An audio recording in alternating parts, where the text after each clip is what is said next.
আজকে বেশ একটা থমথমে ওয়েদার, সকাল থেকে একদম মেঘলা, পুরো সপ্তাহ জুড়ে প্রচুর পরিমাণে বৃষ্টি হচ্ছে আর চারিদিকটা পুরো কুয়াশায় ঘেরা, একদম অন্ধকার একটা ওয়েদার। তো যাই হোক, এখন বাজে বেলা 3:15 মতো আর আমি ডিউটি থেকে বেরিয়ে যাচ্ছি সুপাতে। বেশ কয়েকদিন ধরে আমার গাঠি কচু খেতে ইচ্ছা করছে, তো এই গাঠি কচুর দাম দেখে আমার আর কেনার ইচ্ছাটাই মরে গেছে।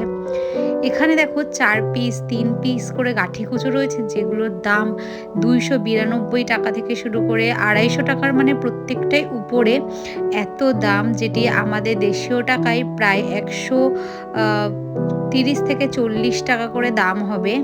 এবং কিছু কিছু প্যাকেটে রয়েছে 4টে 5টা করে, যেগুলো একটু ছোট সাইজের, সেগুলো এরকম 350 টাকার মতো দাম।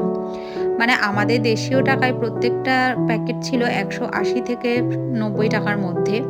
তো যাই হোক, আর এখানে রয়েছে 4-5টা করে ছোট্ট ছোট্ট কচু, যেগুলো হচ্ছে 322 ইয়েন হচ্ছে প্যাকেট। 322 ইয়েন মানে আমাদের দেশীয় টাকায় প্রায় 180 থেকে 90 টাকা এই প্যাকেটগুলোর দাম। মানে এত দাম এই কয়েকটা কচু, আমি বুঝতে পারছিলাম না যে এক প্যাকেট কচু নিয়ে আমি কি রান্না করব। জাপান দেশে আপনি শাকসবজি খাওয়ার থেকে মাংসটা হয়তো আপনি অনেক সস্তাতেই খেতে পারবেন।